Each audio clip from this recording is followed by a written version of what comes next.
Hello guys, David again, this is Cal Piper. I decided to do another video today, and I'm not feeling well, but I've got not a lot of other things going on, so I decided this would be the day that I do a few videos. So outside smoking, it's about 100 degrees right now, but I'm in front of my cooler, and it keeps me cool for about a half an hour, and then I have to go in because it becomes rather muggy and unpleasant. But I want to do another video. Um, And the book that I have mentioned a few times, My Father's Stories, I kind of jumped off in the middle of that when I started making the videos, but I thought I'd go back to the first pages because I thought it'd be neat to have a collection of these videos that would correspond to the actual questions in the book in chronological order. So I wanted to go the first question. First question is, tell me a little bit about your mom and dad.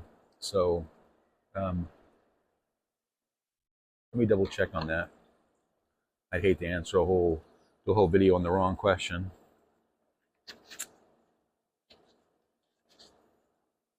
Oh, what was the name of your mother and father? Where and when were they born? All right. My mom just passed away a few months ago in January, at the end of January of this year. My mom's name was Shanna. Her middle name was Darnell. And back in those days, it was a popular thing to name your kids after movie stars. So word has it that her middle name came from the actress Linda Darnell. Um, she must have been popular back when my mom was born in 1943. So Shanna Darnell was my mom's name, first and last. She was born on June the 10th, 1943, here in Bakersfield, California. There was a little maternity hospital called Mrs. Freese's Maternity Hospital. Mrs. Freese had been a nurse in World War One. After the war, she came and settled in Bakersfield and opened up this maternity hospital. And babies were born there clear through the 1960s, from what I understand, or late 50s maybe. But my mom was born there in 1943, and her name was Shannon. My dad, Darrell Lee Caff, was born in Kansas on March the 6th, 1942. Um, I don't know as much about my dad, but of course this question isn't asking me to go into tremendous detail. Uh, he was born here in town. I don't know which hospital he was born in, or maybe he was born also in Mrs. Freese Maternity Hospital. I'm not sure, but he was born here. Actually, no, he was actually born in Kansas. I'm sorry, I apologize.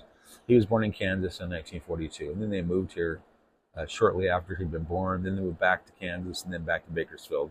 Um, so his name was Darrell, born 1942. To his mom, his mom's name was Helen. Dad's name was Kenneth. My grandma and grandpa, Ralph and Edna Swisher. Um, I've talked about them before. They were originally from Kansas as well, and they came out here in the late 30s or early 40s, I believe. My grandpa was born in 1905, and he traveled the country on rails, on trains, uh, looking for work. So he did that for a number of years before settling here in Bakersfield. He worked for Santa Fe Railroad for, I think it was 38 years, from what I'm told.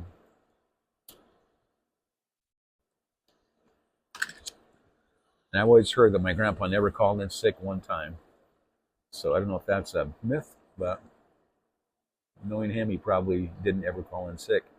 I think he was the type of guy that once he had a job, he was so afraid of losing it that he would never not show up and never call in. So he was a machinist for Santa Fe Railroad. He had a nickname called Blackout. That has something to do with World War II, I believe, um, because it broke out in 1941, of course, and he was working for Santa Fe when it broke out.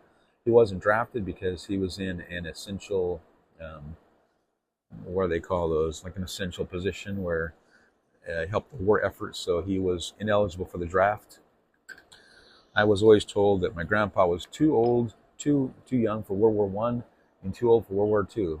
But that's not entirely correct because I know in World War Two they drafted a lot of men in their 30s, which my grandpa would have been in his 30s at that point. So I think it was just because he was in an essential industry that he wasn't sent off to war.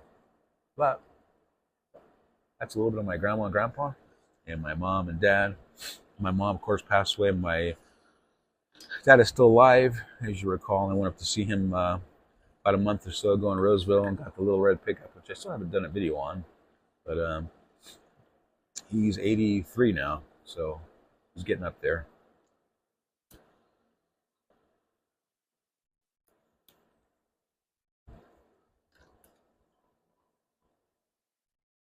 Another question, I might throw this into the same video. The next question in the book was,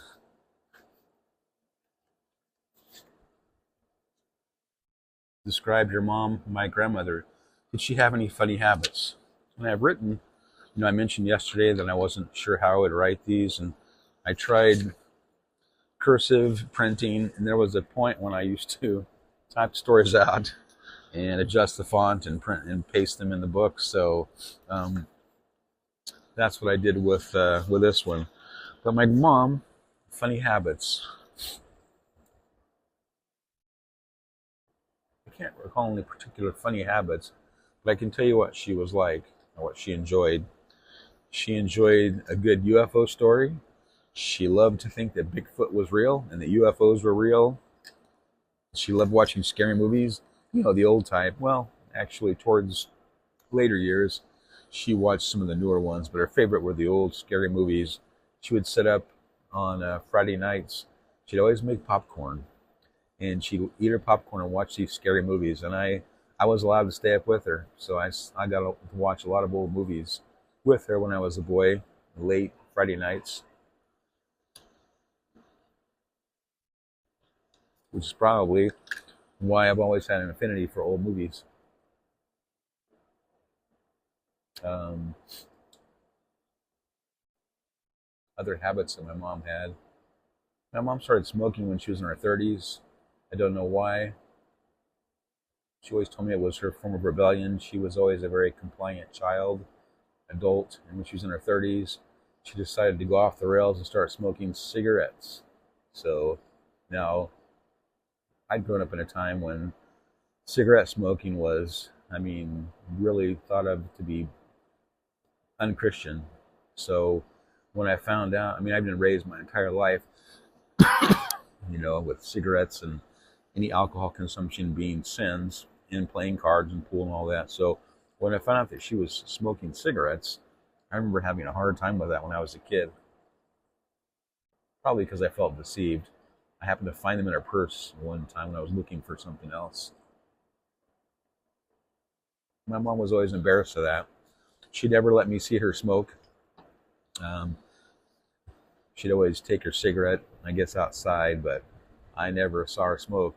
I remember walking up on her a couple times and she'd throw her cigarette down and stomp it out. So she just could not bear the thought of me seeing her smoke her cigarette.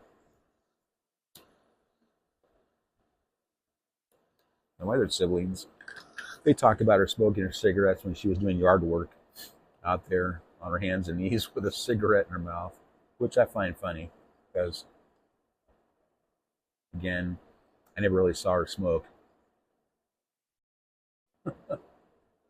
My brother and sister said that's right. They'd walk out in her and she'd be waving her hand to get rid of the smoke outside, so there was no evidence of her smoking. So I guess she was always felt a little guilty for smoking her cigarettes. And I forget what she smoked, like Saratogas or something. My mom loved Western stuff, so she probably thought that Saratoga was a really good name for a Western type thing, cigarette. So she smoked those Saratoga Slims or something like that for years. I remember one time, they used to have in the comic books those old ads for tricks that you could buy things. I remember buying a little container of these things that were meant to put in the end of cigarettes, and they'd make the ends blow up. They were basically little like pieces of toothpick that were white, and I guess they had gunpowder on them because you jam these into the end of a cigarette and then wait and watch or listen. So we're doing that once with my mom. It was classic because the end of the cigarette was exploded just like in the cartoons. In the old, that end was just totally thrashed out, but it scared her to death, and she was angry at me for that. I thought it was kind of funny. I was older then, but I remember doing that to her.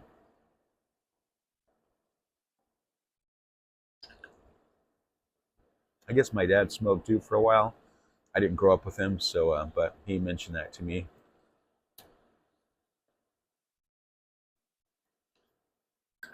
And I mentioned before, he also smoked pipe for a while. Well, I guess that's sufficient answer for those two questions. So thanks, guys, for listening to me, and I'll let you go. God bless you. Talk to you soon.